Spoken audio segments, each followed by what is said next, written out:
spread its wings to prevent bloodshed and restore peace between Palestine and Israel. When I stepped into this land, grief and sorrow penetrated my mind because I thought of Anton Balasingham, the political advisor of LTTE, who was rescued by the Norwegian government when he was in deathbed. He was brought here, medical care was given, he was able to breathe for another 8 years. The history of the Tamils of Sri Lanka has been written by tears of blood. That is why that landscape also looks like a tear, drop of tear of blood in the world map.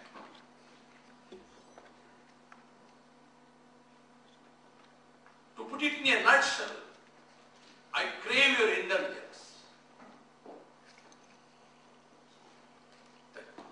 It is two nations. Before the Europeans came, the Tamils had their own kingdom in that island for thousands of years. Before the Dutch and Portuguese and British came, and the British left, Tamils expected a fair deal, but discrimination started.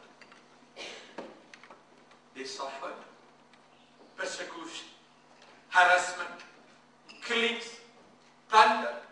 All these things started. Through peaceful means, they fought to get justice. They didn't take up guns.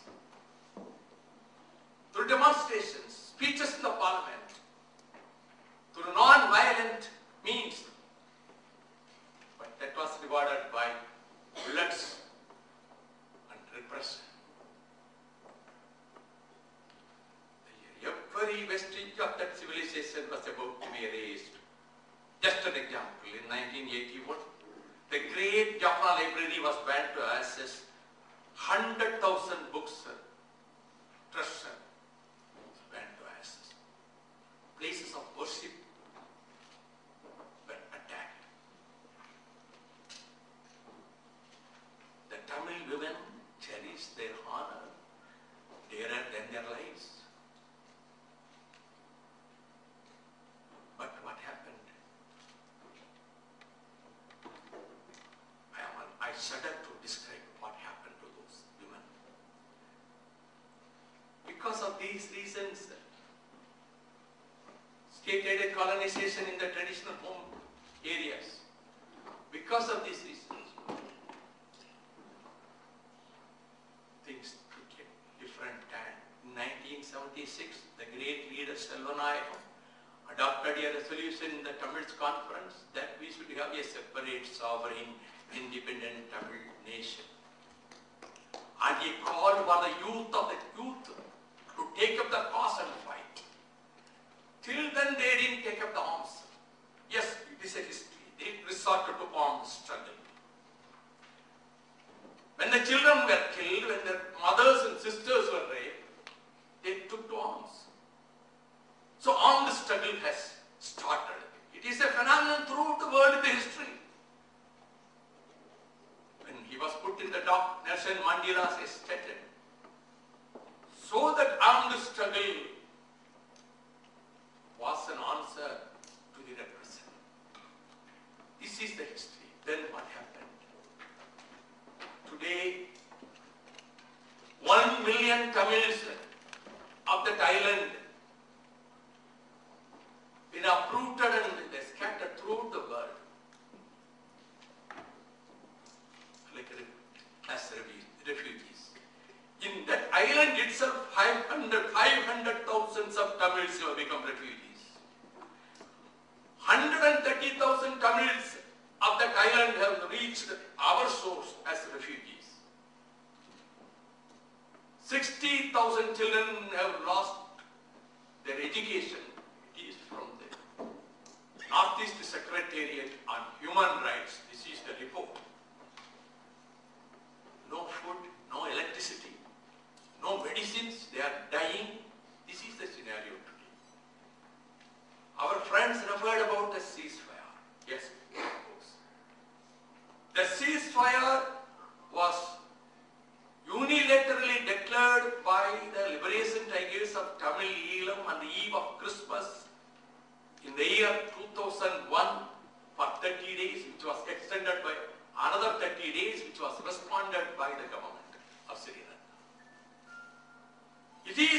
Tamilian government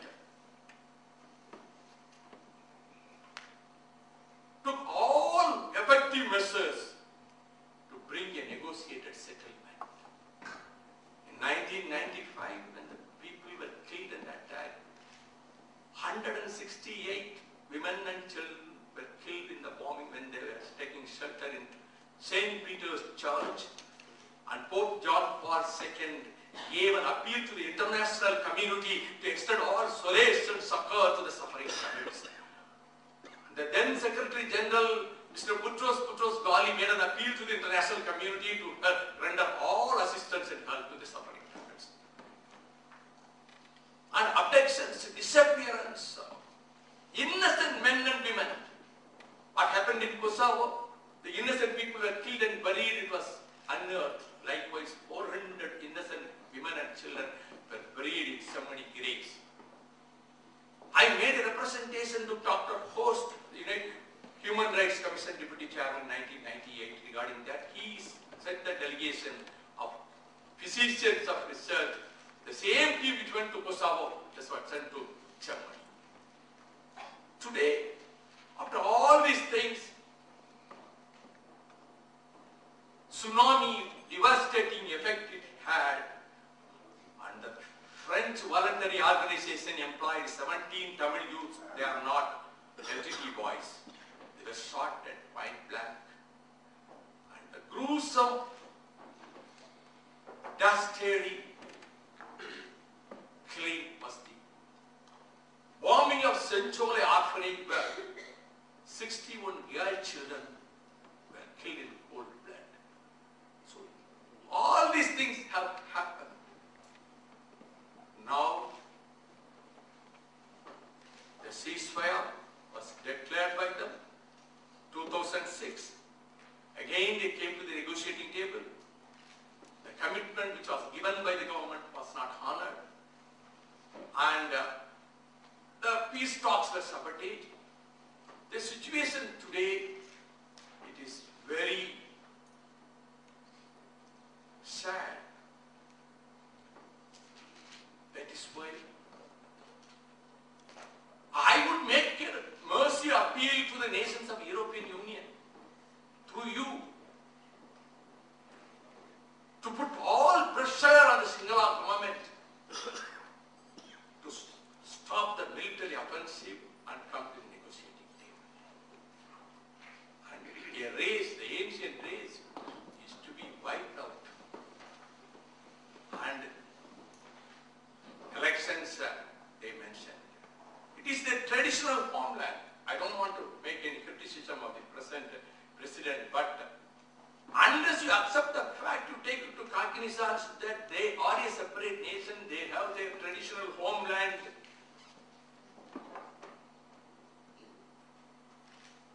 And if you say they don't have any traditional homeland,